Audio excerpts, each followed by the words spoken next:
Bonjour à tous et bienvenue sur la chaîne de Je Révise. Troisième épisode de notre série consacrée à C'est quoi le jeu vidéo. Et aujourd'hui on s'attaque à du très lourd puisque nous allons parler de GTA.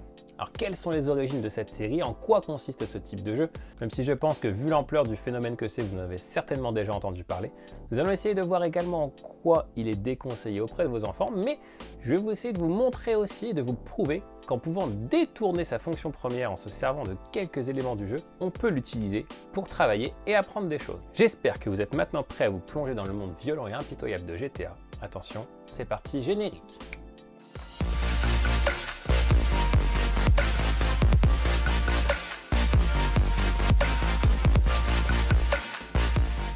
GTA est une série phénomène éditée par Rockstar Games qui bat des records de vente année après année.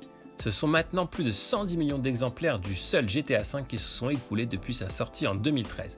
Un record qui a classé le titre édité par la firme parmi les meilleures ventes de jeux vidéo, aux côtés de jeux comme Tetris ou Minecraft. La série se distingue depuis son origine par son côté très transgressif.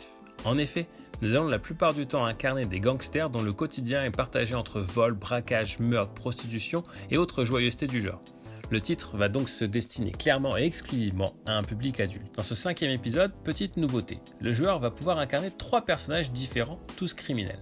Michael De Santa, un ex-braqueur de banque repenti, Franklin Clinton, un pilote et voleur de voitures, et Trevor Philist, un véritable psychopathe, danger pour la société et voire pour lui-même. Au fil de l'histoire, nous sommes amenés à passer d'un criminel à l'autre en parcourant à pied, en voiture, en avion, en moto, en bateau, les rues et les avenues de San Andreas, une réplique très fidèle de la Los Angeles du monde réel. GTA V est un jeu que l'on appelle open world, c'est-à-dire monde ouvert. Le joueur va pouvoir aller où il veut, quand il veut, pour accomplir des missions ou simplement pour explorer les lieux et pratiquer plusieurs activités. Par exemple, moi je me suis servi de la carte pour travailler différents points du programme de géographie et de sciences, car le jeu étant très réaliste, nous pouvons observer en son sein énormément de choses liées à notre propre environnement. Cela offre une liberté d'action que l'on retrouve même au cœur de l'aventure. Il est ainsi possible de remplir chaque mission de nombreuses manières. À nous de choisir notre approche en choisissant la plus adaptée. Soit une approche directe et violente, soit une approche un petit peu plus subtile, à chacun de définir son style et sa façon de procéder. L'aventure va être ponctuée d'un grand nombre de scènes d'action réalistes et très violentes. GTA n'est donc pas un jeu vidéo à mettre entre toutes les mains. Au-delà de l'aventure seule et des très nombreuses missions annexes, GTA V va également proposer un mode de jeu supplémentaire baptisé GTA Online que l'on peut découvrir seul ou avec des amis ou encore des joueurs sélectionnés aléatoirement dans le monde entier.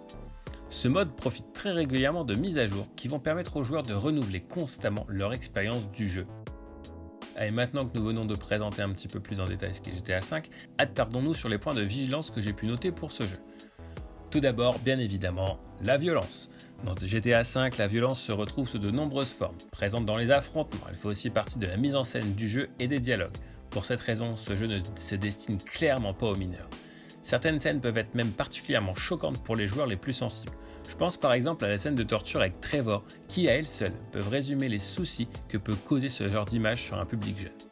Le mode multijoueur, comme pour les précédentes vidéos où j'ai déjà parlé des modes online, il est important de garder un œil sur les fréquentations des personnes les plus fragiles. Les paramètres de GTA permettent de contrôler et d'encadrer les parties en ligne, ce qui évite de se retrouver dans des fâcheuses situations. Pour les achats intégrés, dans GTA aussi il est possible, pour progresser plus rapidement, d'acheter différentes récompenses grâce à de l'argent réel. Il est donc important de surveiller les dépenses faites quand on se lance dans l'expérience GTA Online, qui peut néanmoins, pour les plus patients, être entièrement gratuite.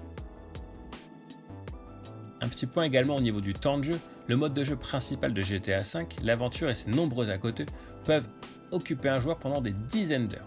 GTA Online, quant à lui, ne comporte pas de véritable fin compte tenu qu'il bénéficie régulièrement de mises à jour gratuites proposant du contenu inédit.